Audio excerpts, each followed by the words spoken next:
So in 2001, I was living in Manhattan Court. I think court started at 10 a.m. I left before the first plane hit, and I was on the train. I was actually underneath the World Trade Center. So I think the answer to your question is I believe that I was underneath the Twin Towers basically when the first plane hit.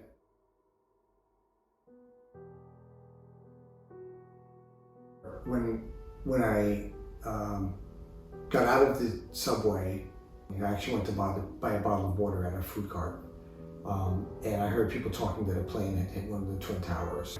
Someone said it was a jet that had hit one of the Twin Towers. Maybe 10 minutes after I got to into the courtroom, someone rushed in and said that another jet had hit the second Twin Towers.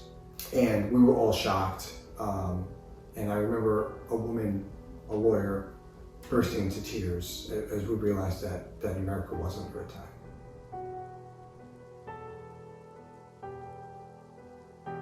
I ended up going to a friend's house in Brooklyn, but my goal was to get back into the city, which I was able to do much later in the day, by like 5 o'clock in the afternoon.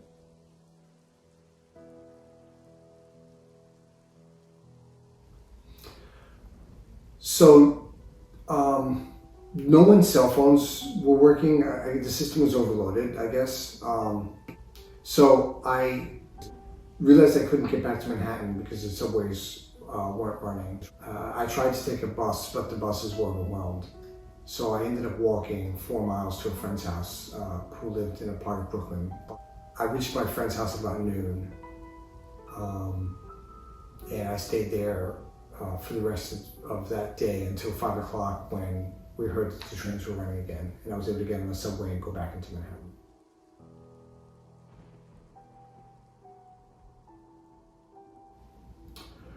So my first cousin worked at Cantor Fitzgerald. He was an accountant. He was 31, I think. He had just gotten engaged to be married a couple of weeks earlier. And he lived in New Jersey, and he got into work early. And so he was there on the 105th floor of the North Tower at work. And he was able to make at least one phone call to his fiance.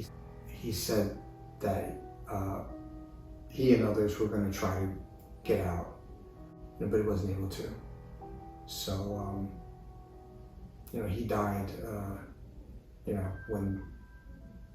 presumably when the tower collapsed.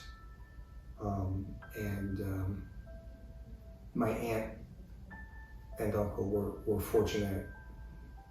It's a relative term, but they were fortunate that some of his remains were recovered months later. So we were able to have an actual funeral with an interment with burial of his remains. But it was really, really sad experience.